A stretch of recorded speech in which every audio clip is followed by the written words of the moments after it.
The quarterback room at the University of Florida, but there may be more to the ultimate success of Billy Napier's very important season than that. Will Miles with Read and Reaction joining us. Will, many thanks. Appreciate you being with us as we look at the headline, Why the Gators Defense Will Be Better in 24.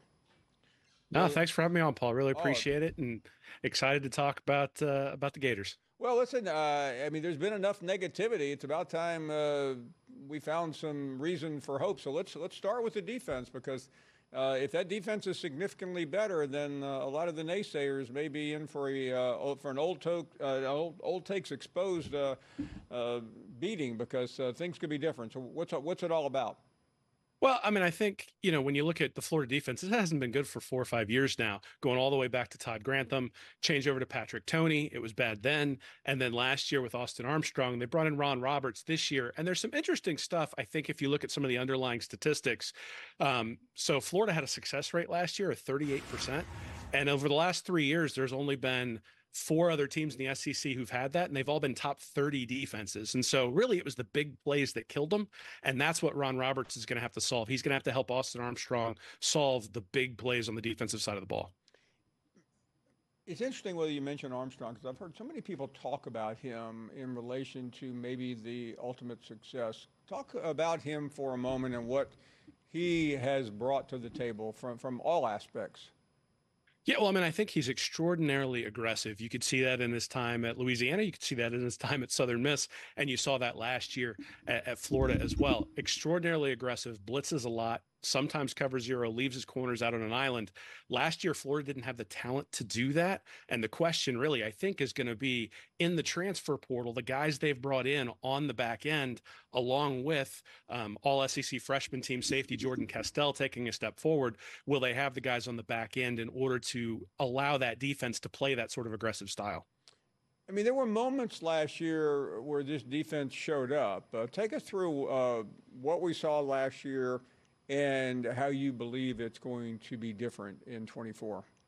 Yeah, so I mean, I think obviously early on in the season against Tennessee, the defense showed up. They didn't show up with the first offensive play for Utah. That sort of set the tone for the entire year. I think it was sort of hit or miss early in the year. And then Shamar James, their star middle linebacker, went down, basically got injured right before the Georgia game started. And that's when everything really went downhill.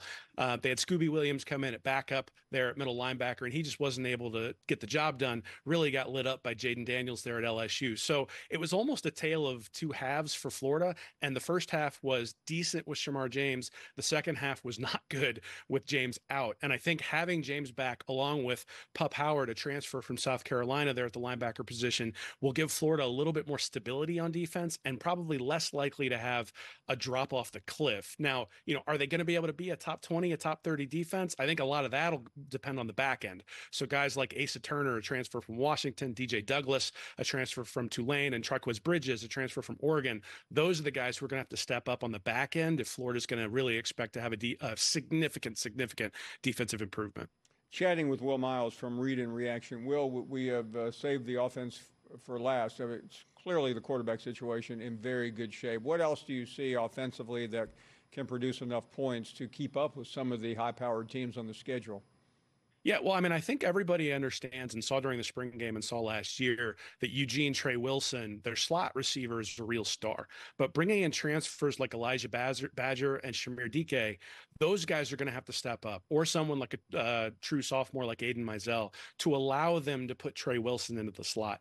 The drop-off from Trevor Etienne to Montrell Johnson is relatively small. So to me, it's replacing Ricky Pearsall, and then it's allowing Graham Mertz to have time to throw the ball downfield. Now, they brought in 2 offensive tackles through the transfer portal as well, going to be able to slide Damian George inside to guard. And so to me, that'll be the question is, does Mertz have time to go downfield? Because last year, his adjusted depth of target was the lowest in the SEC. And that's just really going to have to change because Florida was not explosive on offense. They're relatively consistent. They just weren't explosive. They're going to have to bring some explosivity this year. Trey Wilson can get that done if Graham Mertz has time to make the throw. Well, the schedule has been beaten to death, but it is a reality, and no game more important than the first. Ari Wasserman was with us earlier from The Athletic, and he said that might be the most intriguing game of the first 3 weekends, and for both schools. But we're talking about Florida here, assuming that the Gators can get by there. Until Tennessee, it looks manageable, does it not? Well, I mean, this is one of the interesting things about the schedule is if you look at it and say which ones are wins for Florida, which ones are losses, and which ones are toss-ups, there are a lot of toss-ups for Florida. I sort of put Florida in this tier right below sort of the LSUs of the world and right above the Auburns of the world. At least that's kind of they're looking to make a jump up into the LSUs and the Tennessees. And the question will be, can they do that? The Miami game obviously is critical. Cam Ward, when you look at his stats, kind of similar to Tyler Van Dyke. And yeah, you're right. They've got Samford, Texas A&M, and Mississippi State. That Mississippi State went on the road, but that's a 4-0 schedule for a typical Florida team.